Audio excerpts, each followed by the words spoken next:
2월 20일 오후 예배를 다 같이 하나님께 드리겠습니다. 사도신경으로 우리의 신앙을 고백하겠습니다. 전능하사 천지를 만드신 하나님 아버지를 내가 믿사오며 그 외아들 우리 주 예수 그리스도를 믿사오니 이는 성령으로 잉태하사 동정녀 마리아에게 나시고 본디오 빌라도에게 고난을 받으사 십자가에 못 박혀 죽으시고 장사한 지 사흘 만에 죽은 자 가운데에서 다시 살아나시며 하늘에 오르사 전능하신 하나님 우편에 앉아 계시다가 저리로서 산자와 죽은 자를 심판하러 오시리라. 성령을 믿사오며 거룩한 공예와 성도가 서로 교통하는 것과 죄를 사하여 주시는 것과 몸이 다시 사는 것과 영원히 사는 것을 믿사옵나이다. 아멘. 찬송가 381장 1, 2절과 5절을 찬송하겠습니다.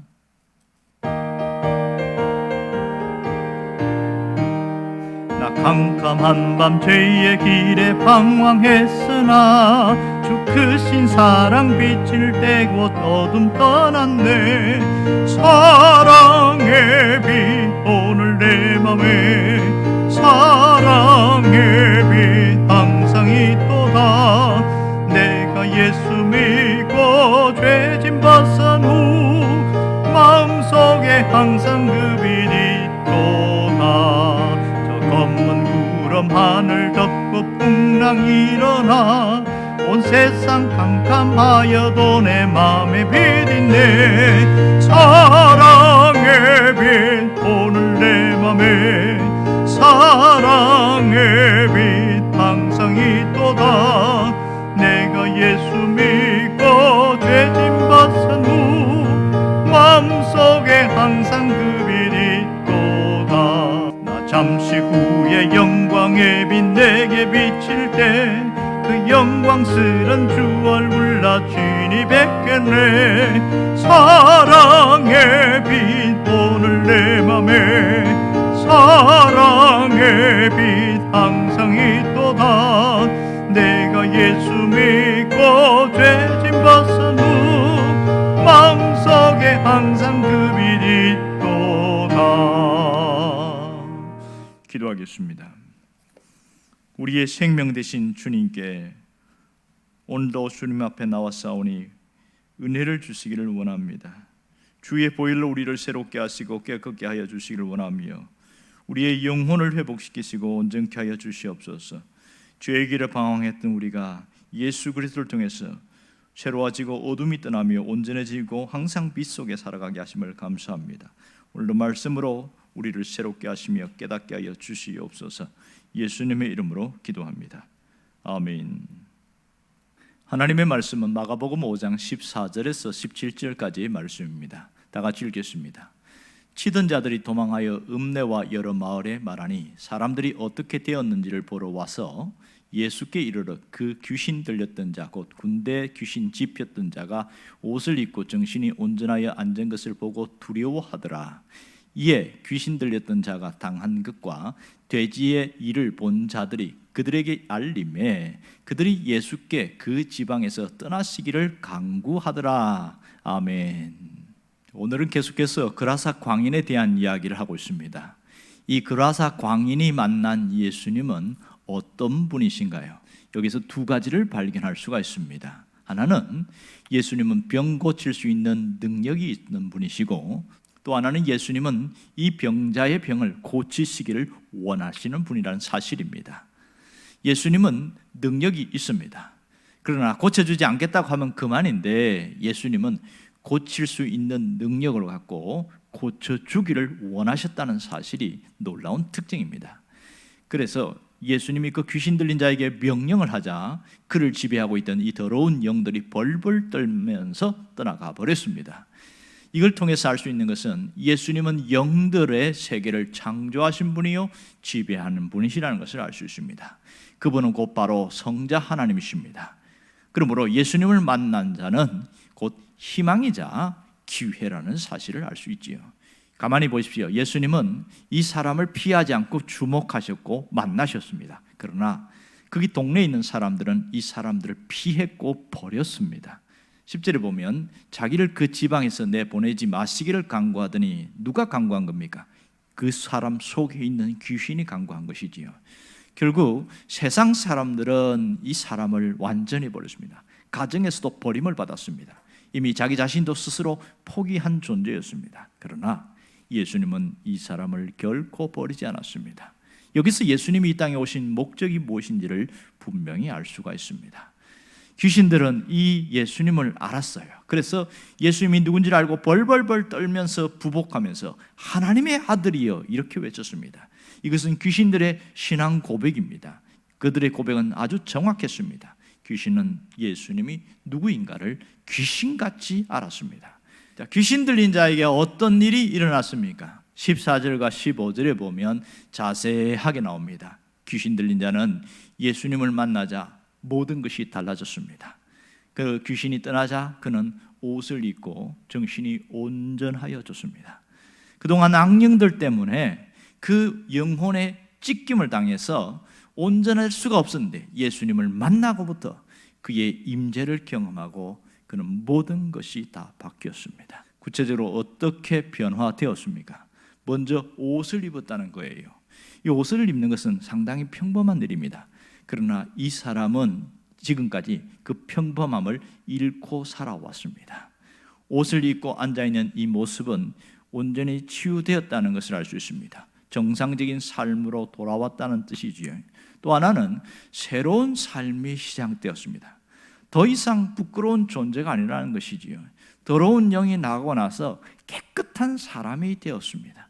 세 번째는 그의 정신이 온전해졌습니다. 건강을 회복했다는 사실입니다.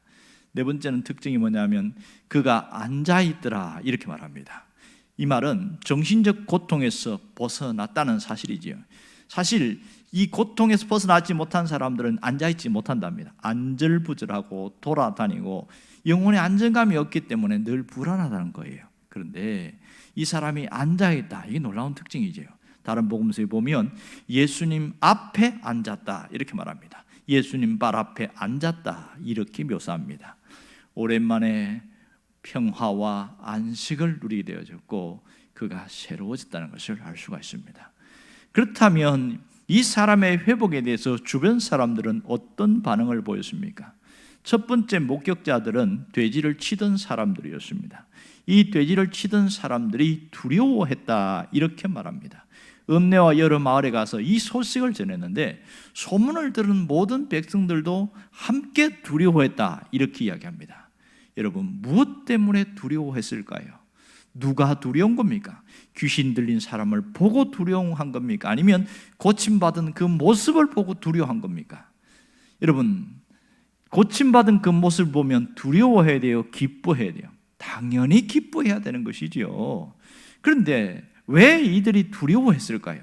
누구 때문에 두려워한 것일까요? 무엇 때문에 두려운 것입니까? 고침받은 사람 때문입니까? 예수님 때문입니까? 후자가 맞겠지요.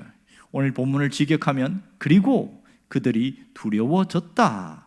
원문을 보면 강력한 수동태 형태로 되어 있습니다. 어떤 강력한 외부의 힘에 의해서 느껴지는 두려움이다 이렇게 말합니다. 어떤 두려움일까요? 재산상의 피해에 대한 두려움이 아니었어요. 이 두려움은 신적 능력, 경외로 말미암은 두려움이었습니다. 사람들은 귀신이 나가는 것을 보고 예수님이 귀신보다 강한 분인 것을 알았습니다. 힘센 장정 여럿도 이 사람을 감당하지 못했습니다. 그러나 예수님은 그 엄청난 귀신을 내쫓아서 귀신보다 더 세고 강한 분인 것을 각인시켰기 때문입니다. 이 두려움은 플러스 두려움이지요. 엄청난 힘을 가진 귀신이 나가는 과정을 보면서 느끼는 경외의 두려움이었습니다. 귀신이 어디로 갔습니까? 돼지떼에게 들어갔습니다. 이 돼지떼가 호수로 정신이 돌아서 호수로 들어가서 몰살했습니다. 이걸 보고 깜짝 놀란 것이지요. 이것은 무엇을 강조하기 위함입니까? 이 사람에게 일어난 이 사건은 사실이다. 이것을 강조하기 위한 것이죠. 이것은 기적적인 사건이라는 것이고 사실이라는 것을 증명하고 있습니다. 지금도 삶의 현장에서는 사람들이 두려워할 만한 기적적인 사건들이 일어나고 있다는 사실입니다. 그 엄청난 일이 예수님이 하신 것이 없습니다. 무엇을 보았습니까? 예수님이 누구인가? 예수님이 어떤 분인가 하는 것을 분명히 알게 된다는 사실입니다. 예수님은 귀신을 내쫓으신 분입니다. 귀신 들린 사람을 치유하신 능력이 있는 분입니다. 그러므로 예수님 곧 하나님이 되심을 알 수가 있는 것이지요. 사람들은 예수님에 대하여 어떤 반응을 보였을까요? 17절에 보면 그들이 예수께 그 지방에서 떠나가시기를 간구하더라 이렇게 말하고 있습니다. 여러분, 왜 떠나달라고 이야기했을까요? 사실 계시는 것이 훨씬 유익합니다. 예수님이 그곳에 계시면 더 많은 기적이 나타날 것이고 더 좋은 결과들이 그들에게 나타날 것은 분명하거든요. 그러면 예수님이 떠나려고 해도 붙잡고 예수님 조금만 더 계십시오 이렇게 매달려야 되는데 반대로 떠나기를 간구하고 있습니다. 예수님을 떠나라고 한 이 사람들은 도대체 누구일까요? 당시 상황을 가만히 보면 시간제 흐름으로 한번 재현해 봅시다. 14절에 보면 돼지를 치던 사람들이 오늘 예수님이 행한 이 사실을 보고 깜짝 놀랐어요. 그리고 귀신 들던 사람이 온전해진 걸 봤단 말입니다. 이것을 마을 사람들에게 가서 알렸어요. 그랬더니 마을 사람들은 현장으로 달려오기 시작합니다. 다시 한번 놀라운 광경을 목격하고 있어요. 두 것을 보지요. 하나는 제 정신을 회복한 이 사람을 보고 또 물에 빠져 죽은 이 돼지떼를 본 것이지요. 그러나 그들이 그리스도께 경배할 생각을 하지 않았습니다. 눈앞의 광경을 보고 두려워했습니다. 단지 두려워만 했고 떠나달라는 그런 실망스러운 그런 반응을 보이고 있습니다. 그들은 무엇에만 집중했다는 사실입니까? 이 귀신 들렸던 사람이 온전하게 된 것은 아랑곳하지 않고 죽은 돼지떼만 바라보았다는 것이죠.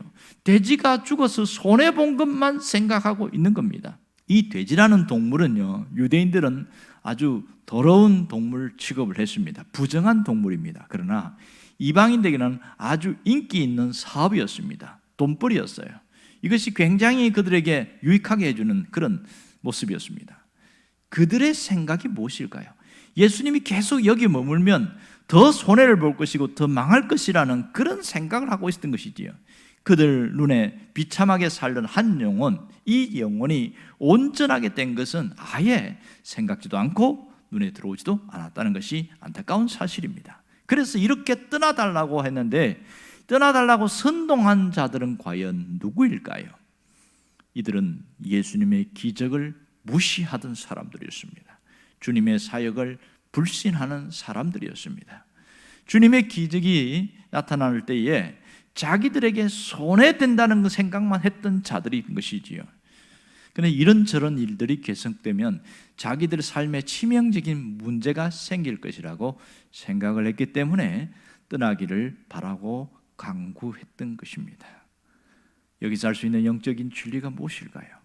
아무리 귀한 것이 있어도 깨닫지 못하면 아무런 소용이 없다는 사실입니다. 우린 여기서 중요한 것을 다시 한번 깨닫게 되는데 세상을 바라보는 관점, 세계관이 매우 중요하다는 것을 깨닫게 되어집니다. 당시 이 사람들은 무엇에 사로잡혀 있습니까? 물질적인 세계관에 사로잡혀 있었습니다. 모든 것을 판단하는 기준이 돈이었습니다. 그들은 하나님 나라를 볼 줄도 몰랐고 생각하지도 못했고 한 영혼이 회복되는 것은 생각하지 않았습니다. 단지 내가 갖고 있는 것, 이것이 손해만 보지 않으면 된다는 것이죠. 돼지 2,000마리와 비교했을 때 한 영혼은 정말 이거는 비교할 수 없음에도 불구하고 이들은 물질적인 세계관에 사로잡혀 있기 때문에 한 영혼보다 돈을 더 중요하게 생각했던 겁니다. 그들은 예수님을 통하여 구원받을 수 있는 이 축복의 기회를 밀어낸 어리석은 자들이라는 사실입니다. 그들은 그리스도는 돼지 앞에 놓인 진주와 같은 그런 존재로 취급했다는 것이 안타까운 사실입니다. 가장 불쌍한 것은 죽은 돼지떼가 아닙니다. 기적을 행하신 그리스도를 보고도 배척한 거라사 사람들입니다. 오늘 우리 시대를 뒤엎고 있는 것은 무엇일까요? 사람들이 가장 소중히 여기는 가치 판단의 기준은 어디에 있습니까? 이 시대의 모든 것을 판단하는 기준은 돈에 있습니다. 돈은 모든 가치 판단의 기준이 되고 있습니다. 이것이 우리를 사로잡고 있는 물질적 세계관입니다. 많은 사람들이 물질 만능주의에 빠져 있습니다. 결국은 부정과 부패가 만연하게 되고 이로 인하여 도덕적인 타락과 우상에 빠지는 것은 당연한 결과이겠지요. 인간의 존엄함은 이 세상의 어떤 것보다 비교할 수가 없다는 사실입니다. 그러나 돈 앞에서 모든 가치 판단의 기준이 무력화되어지고 돈이 가치 판단의 기준이 될 때에 모든 생각이 달라지게 된다는 것이죠. 돈 때문에 사람의 생명을 파리 목숨처럼 다루게 되고, 돈을 좋아하는 사람은 좋아하는 정도가 아니라 아예 미쳐버리는 그런 상황까지 가버립니다. 오늘 본문에 나오는 이 양돈 사업가들은 그 영혼을 귀하게 여긴 것이 아니라 돈이 그를 사로잡고 있다는 사실을 우리가 분명히 알 수가 있습니다. 무엇이 그를 지배하고 있습니까? 돈이 그를 지배하고 있다는 사실이지요. 삶의 문제를 해결을 위해서 서마다 사람들이 교회를 찾아옵니다. 자기 문제를 해결하지 못할 때에 어떤 반응을 보입니까? 실망하게 되어지죠. 그리고 더 어려워질 때는 아예 실망 정도가 아니라 교회를 떠나는 일이 빈번하게 일어나고 있습니다. 그러나 분명한 것은 인생의 문제 해결은 오직 예수 그리스도에게 있습니다. 그리스도가 우리에게 찾아오셔야 합니다. 그리스도가 우리 영혼에, 우리 삶에 찾아오셔야 회복이 일어납니다. 그러므로 우리가 붙들어야 될 게 무엇입니까? 본질입니다. 본질을 붙들어야 됩니다. 예수님은 우리의 신앙의 본질입니다. 예수님은 절대로 손해보게 하시는 분이 아닙니다. 우리의 삶을 유익하게 하고 우리를 새롭게 하시는 분입니다. 그러므로 복음이 들어가서 망하고 손해본 나라, 인종, 개인은 한 곳도 없습니다. 복음이 들어간 나라는 모두 잘 살고 좋아졌습니다. 복음을 받아들이는 개인은 가문이 잘 되고 복을 받습니다. 이러한 것이 있음에도 불구하고 왜 복음이 그 속에 들어가지 못할까요? 무엇을 기준으로 사느냐, 이것 때문입니다. 주님은 우리를 결코 손해보게 하지 않는다는 사실을 잘 깨달아야 됩니다. 온전하게 회복된 이 사람을 보십시오. 예수님 덕분에 온전한 모습으로 치유되었고 온전히 회복되었습니다. 우리는 회복되기 이전에는 비정상이었습니다. 그러나 비정상인 줄 모르고 살아왔지요. 회복된 모습으로 살아가는 것이 얼마나 큰 축복인지 모릅니다. 이 회복되는 것은 하나님의 은혜입니다. 그러므로 우리는 예수님 때문에, 예수님을 통하여 복을 받은 자들입니다. 예수님 덕분에 영혼의 문제가 해결되었고 천국에 갈 수 있게 되었습니다. 예수님은 내 삶의 문제를 해결하시고 나를 회복하기 위해서 오셨습니다. 잃어버린 것들을 하나씩 하나씩 예수님을 통하여 회복하는 이 복을 누릴 수 있도록 하셨다는 사실입니다. 주님은 우리를 다시 회복시키시는 분이십니다. 주님은 우리를 새롭게 하시는 분이십니다. 예수의 영이 임하면 새롭게 회복되어집니다. 통제할 수 없는 그런 삶이 철저히 성령에 의해서 통제되는 삶을 살게 되는 것이죠. 더러운 냄새를 풍기던 사람이 반대로 향기를 내는 사람으로 변하더라는 겁니다. 폭력적인 사람이 순한 양처럼 부드러워지게 되는 겁니다. 누굴 통해서요? 예수님을 통하여 이루어지는 일입니다. 그럼 우리가 어떻게 해야 할까요? 지금 예수님을 붙들고 있어야 됩니다. 예수님을 붙든 사람은 끝까지 붙들어야 합니다. 예수님이 내 삶에 떠나지 않게 됩니다. 예수님을 붙들면 삶이 해결됩니다. 문제가 해결됩니다. 한번 예수님을 붙들었다면 절대로 놓치지 않기를 바랍니다. 내가 얼마나 예수님을 붙들고 있는지 오늘 그것을 점검하는 시간이 되기를 바라요. 그걸 어떻게 할 수 있을까요? 어떤 것을 선택할 때에 무엇을 선택하는가, 무엇을 붙드는가, 이걸 한번 점검해 보시기 바랍니다. 내 마음, 내 중심의 기울기가 어디로 향하고 있는지를 한번 살펴보십시오. 마음의 기울기는 신앙의 바로미터입니다. 내 마음이 세상으로 향하는지 아니면 주님께로 향하는지, 돈으로 향하는지 아니면 사람에게 더 집중하는지, 이것을 볼 수 있기를 바랍니다. 그렇다면 우리가 어떻게 살아야 할까요? 내가 변화되려고 하지 말고 그리스도가 나를 변화시키도록 할 수 있기를 바랍니다. 그리스도와 함께하면 저절로 변화가 됩니다.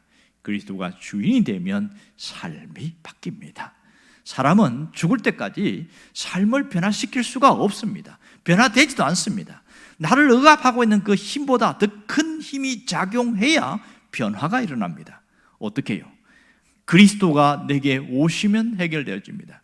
내 힘으로 할 수 없지만 주님이 역사하면 능히 해결되어지고 회복되어집니다.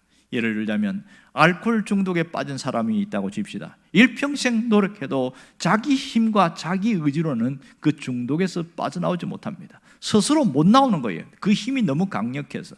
그러나 주님이 한번 그 속에 찾아가시면 딱 끊어지기 시작합니다. 왜냐하면 주님의 능력이 이 중독의 힘보다 더 강하기 때문에 그렇습니다.